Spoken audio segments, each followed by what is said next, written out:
hopefully it might help other people break the spell. That like you don't need to work till you're like life is decomposing around you. You can just stop. That was like so simple.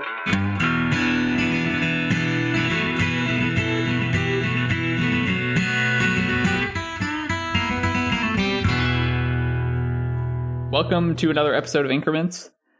Vaden, I recently got Twitter. Do I just seem outraged all the time now?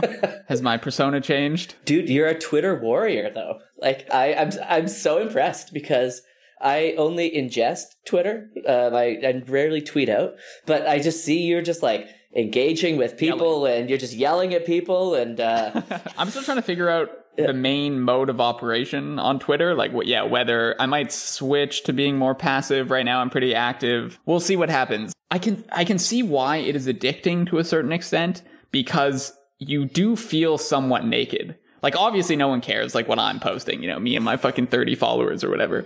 But it is interesting to be able to just, like, tweet at anyone and put something out there that could potentially, like, blow up, right? And just the fact that that possibility is there does have an interesting psychological effect on, like, what you end up liking and what you tweet and whatnot. And so I'm still just playing with how, like, what I should be like on there and how it's affecting my psychology and stuff. But I'm finding it to be a fascinating experiment, honestly. But I do have to say, like, I do encounter a lot of super interesting conversation there and diverse perspectives and stuff. It's not at all the monolith of outrage that I was led to believe. And of course that stuff's there, but I mean, you can choose your followers, right? Yeah. So if someone's outrageous all the time, you just unfollow them. So I remember at one point you said that Mira would just see a single tear going down your cheek. And now is it more just like you laughing maniacally as you're typing into the keyboard and like owning your opponents? Just as a way of like pressure testing some ideas or just like tentatively putting something out there and seeing how people react. It can be pretty useful. And I think I'll just use it as the mode in which I test out various hypotheses and see which ones stand up to scrutiny. It's the ultimate peer review, man. Yeah. I totally agree. So today's episode is very me focused, unfortunately. I guess about a month ago, I had like a total breakdown in the pandemic. And then we recorded an episode about a week after talking about that. And so we're doing a tiny little break from long-termism just to talk about this kind of intense thing that happened in my life, and figured it would be good to put out there just in case anyone else is going through something similar. I guess the one caveat I want to make is that I say the word breakthrough a couple times, and I want there to be absolutely no misunderstanding that the breakthrough that I'm talking about is like what an undergraduate in mathematics would have encountered in like one of their first homework assignments. So it's super basic. It was more just a breakthrough in my own understanding. And I think I even make a comparison to like Andrew Wiles and stuff. And listening back, I was cringing pretty hard at these comparisons, but it was more just from my perspective, that's what it felt like. But from the objective perspective of the significance, it's nothing.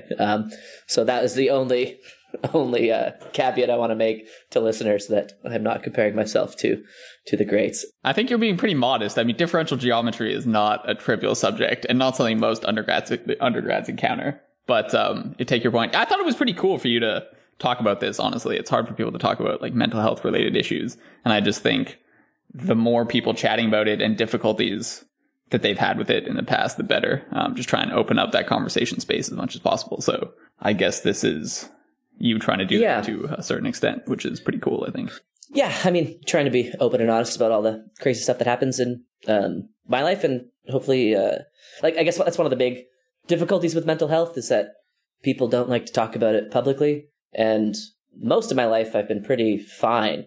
It was just the pandemic got to me. It totally got to me. And so you hear about it a bit in the episode. But following this, we're going back to long-termism. So it's just a small reprieve from the intense philosophy, and then we get back to that. We will make it back to conjectures and refutations at some point, probably right after long-termism, but we got in this long-termism kerfuffle, if you will, and need to resolve a few things on that end and yell at a few more people. Just kidding. So yeah, we'll probably do one more episode on long-termism, just sort of a very informal FAQ. and then probably back to CNR. Oh, modulo a possible episode, crossover episode with Hear This Idea, in which we will probably talk more about long-termism. So we'll see. And then that's it. And then that's it. And then. All right, man. Well, that sounds good. Let's play the show. Nice.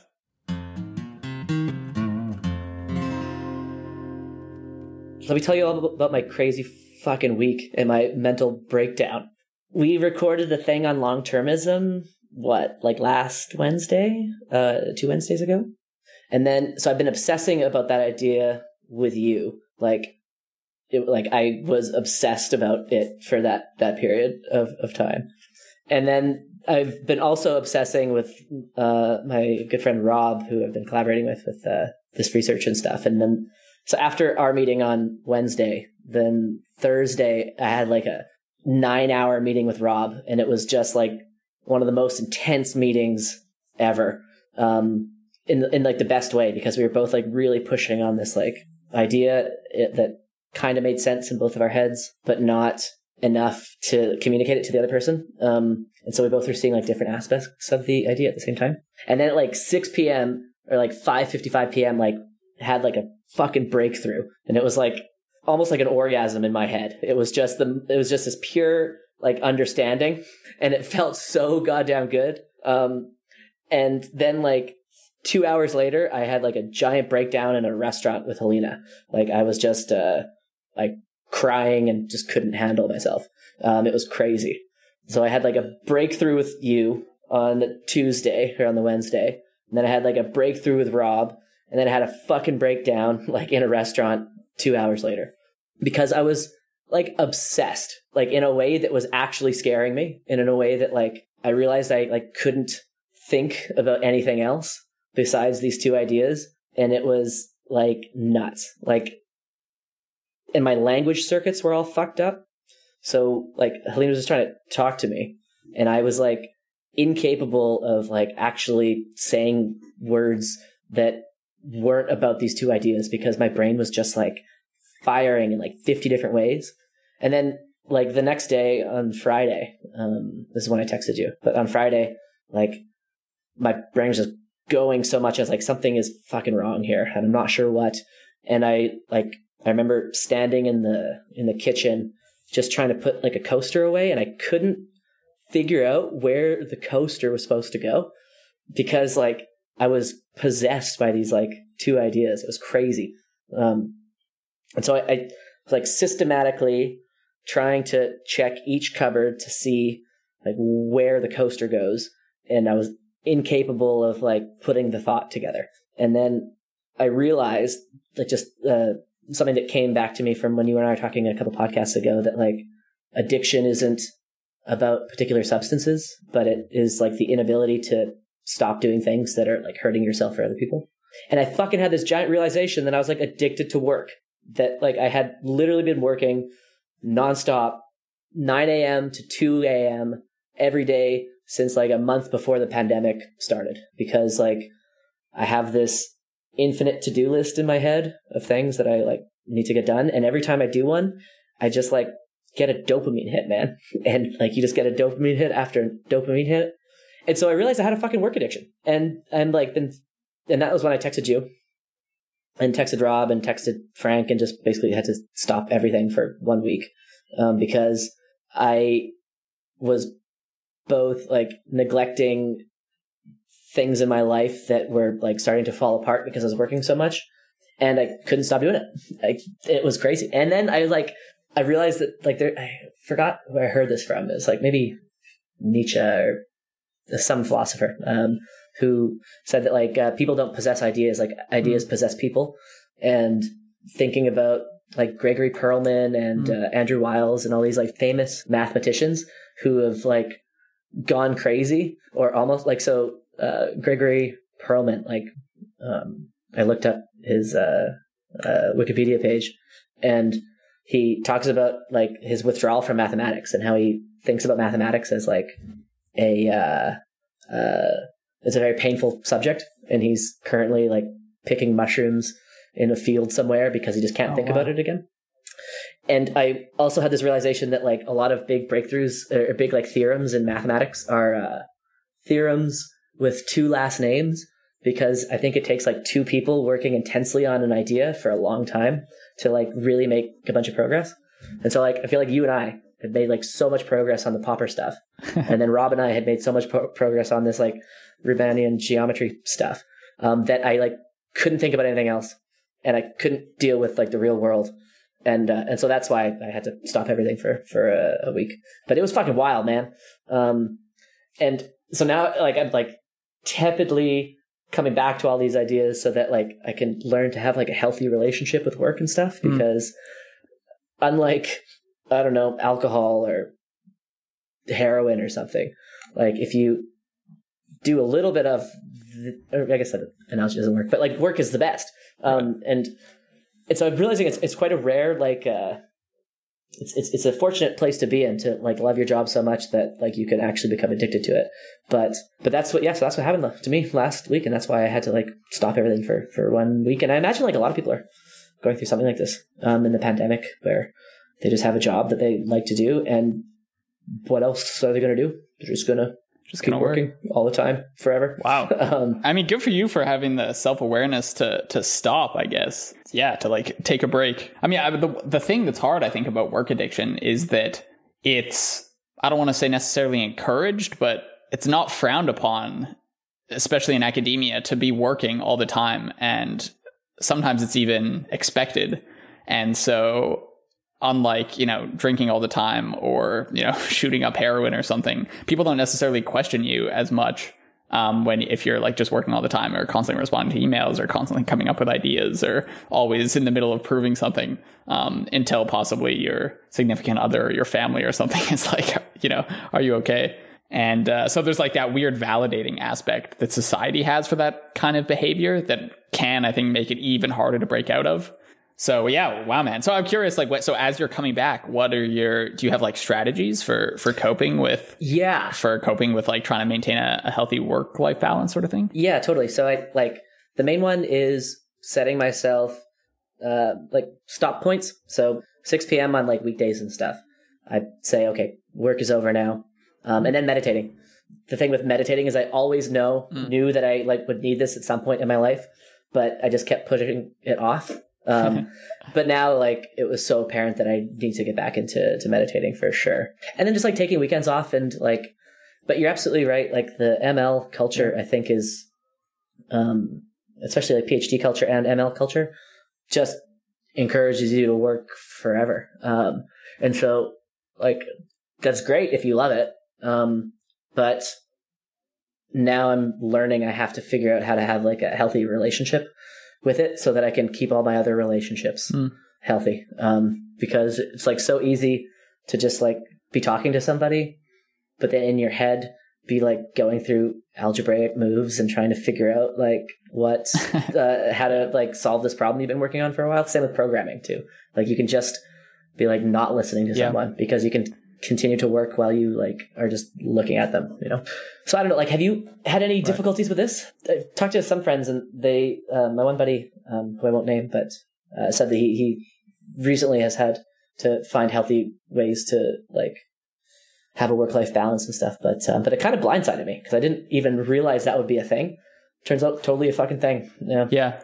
I think one of the hardest things is that while it can function as an addiction, it can also function as like some of the most meaningful, aspects of your life, right? And so, of course it's unhealthy to be focused on a mathematical theorem for 18 hours a day and unable to sleep because of it. But there is something special about being so encapsulated by a problem that like it won't leave your psyche. And so it's this bizarre dichotomy or this like juxtaposition between madness and pure sanity or like pure joy, right? The pure joy of chasing and loving a problem.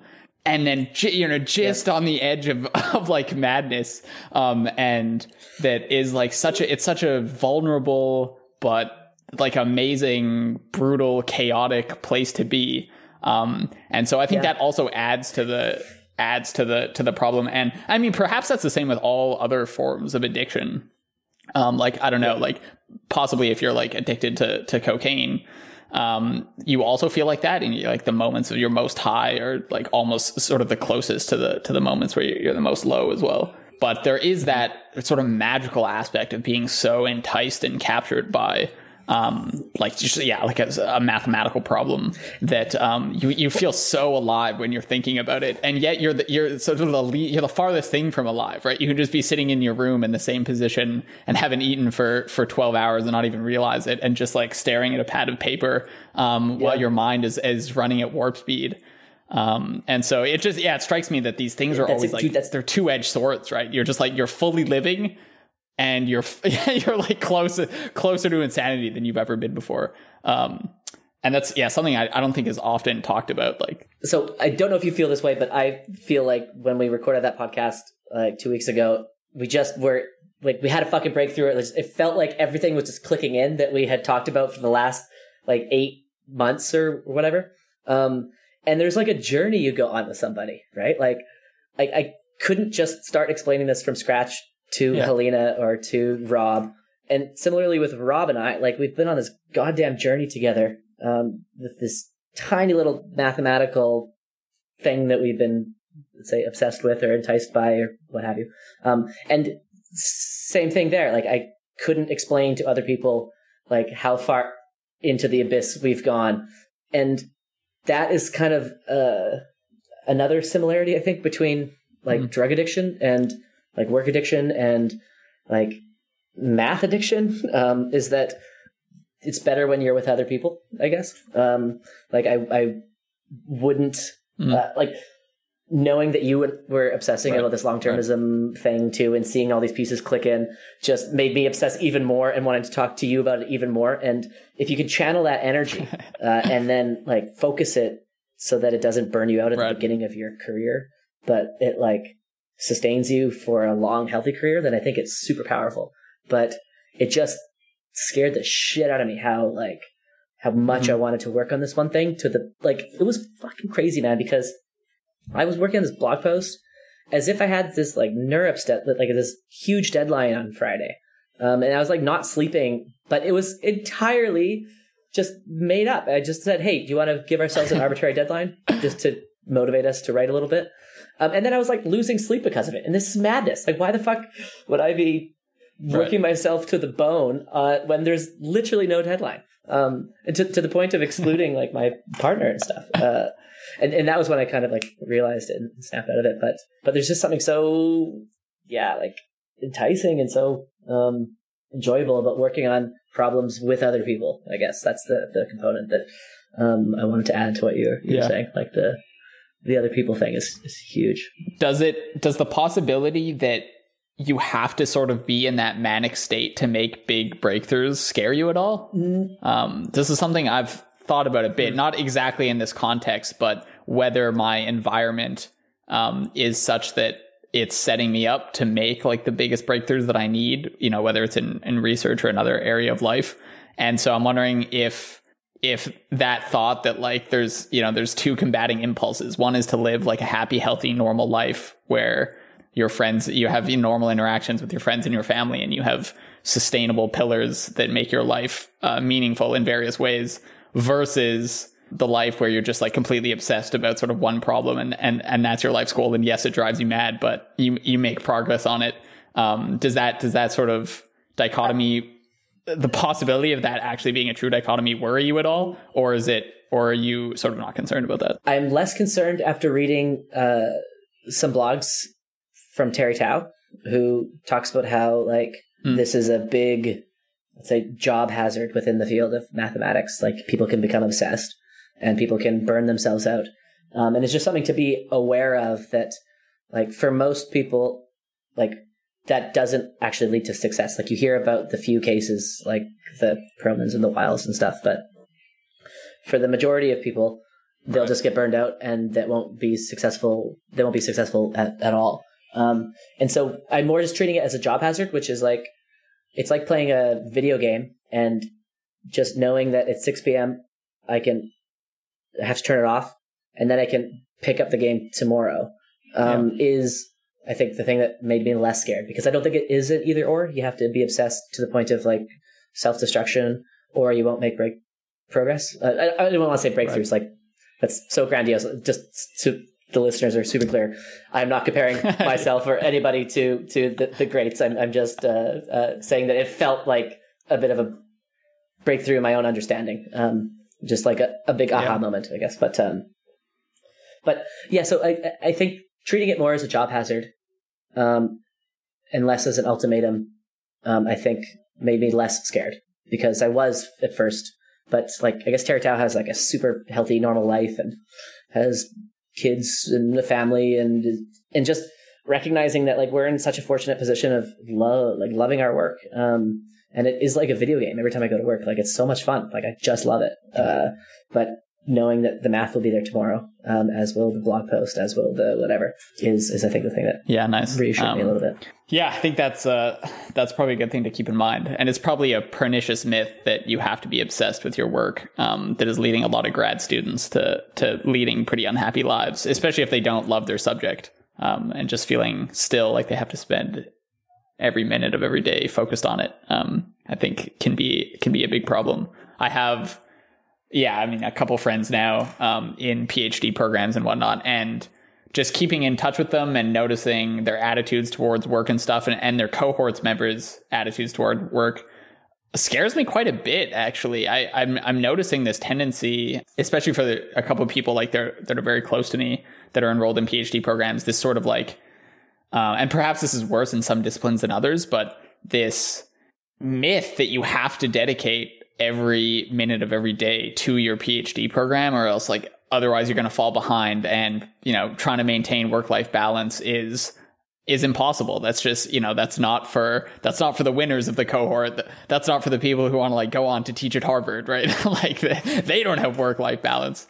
And I don't know, that sort of thought scares me a lot, especially because I think that can lead to work that is not as effective as it could be, especially if you feel like you're forced, if you're supposed to work like 16 to 18 hours a day and you're not loving it, but you just feel forced to do it, then I think the work you're going to do is probably relatively subpar, right? You're going to be like on Facebook for half that time and like maybe watching Netflix while you're trying to work. And so I think like just building up this culture of like, in academia, you're supposed to be working all the time. It's just been definitely net harmful.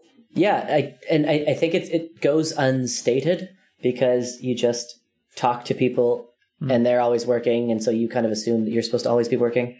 But I realized that like as soon as the word addiction, as soon as I used that word on myself, it just clarified so much. And now I'll just take a Saturday off, not because there's like a gap in my schedule, but because I just won't work on a Saturday.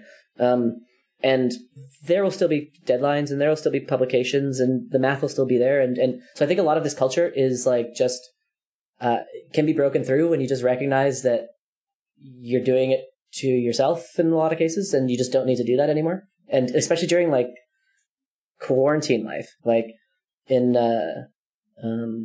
before pandemic, my social life and stuff would balance all this out because I'd just be going to visit with friends and that kind of thing. But now that that's all slowed down, I just kept going. But then once I realized, like, dude, this is insane. You're just going to hurt yourself, and you're going to not be able to produce as much as you want to in the long term. Then it kind of broke the spell quite quickly, I guess. And so part of the reason I wanted to like just talk about all this with you and stuff is just hopefully it might help other people break the spell. That like you don't need to work till you're like life is decomposing around you. You can just stop. That was like so simple, but it just took me a while to get that. But I don't know, like how bad is it, or how not bad is it in like econ world and where your community? For me, it's not bad right now, especially because it's like a paid job, so I'm not actually a grad student. I'm just a research fellow, and I find there is a big psychological difference between being a student and being like paid staff. Because the expectation is there that you're being paid for the hours. I'm salaried anyway, but still like that you're being paid for the hours that you put in. And so just as a staff member, there's an expectation that like you stop at 6 and you're not expected to be on Slack during the weekends. And so there's less of this, I guess less of both external and internal pressure to just be like on the clock about everything.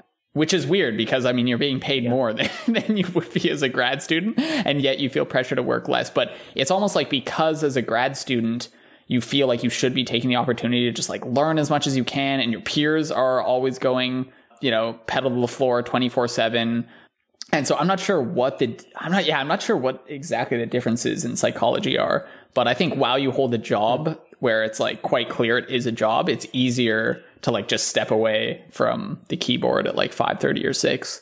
And like maintain that balance. And then, I mean, so I've had like big problems with work-life balance before, mostly in undergrad.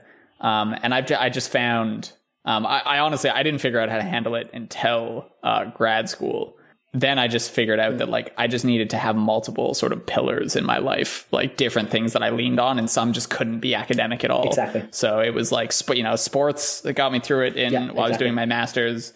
And now, so my partner Mira is in a PhD program in economics and somehow maintains work-life balance like no other person I've met. And so because she does that, she also, so I have like, you know, a gym schedule that I follow and hike on weekends and stuff like that. And so just by virtue of her having having successfully navigated that problem, it just forces me to also navigate that problem. And so I think part of the resolution for me has just been to hack it and just to spend time with people who have solved the problem more successfully than I've been able to. And then I just kind of follow their lead, right? And I have to think less for myself about it. 100%. And like evenings and stuff, she'll just expect me to not be working. And, you know, if we're spending a lot of time together, then that does it, right? That, you know, that breaks the spell for me every night. Like 6 o'clock rolls around and she expects me to not be on the computer. And so I'm not on the computer. And so I don't even rely on myself to try and make those judgments anymore. I just surround myself with people who do it for you. And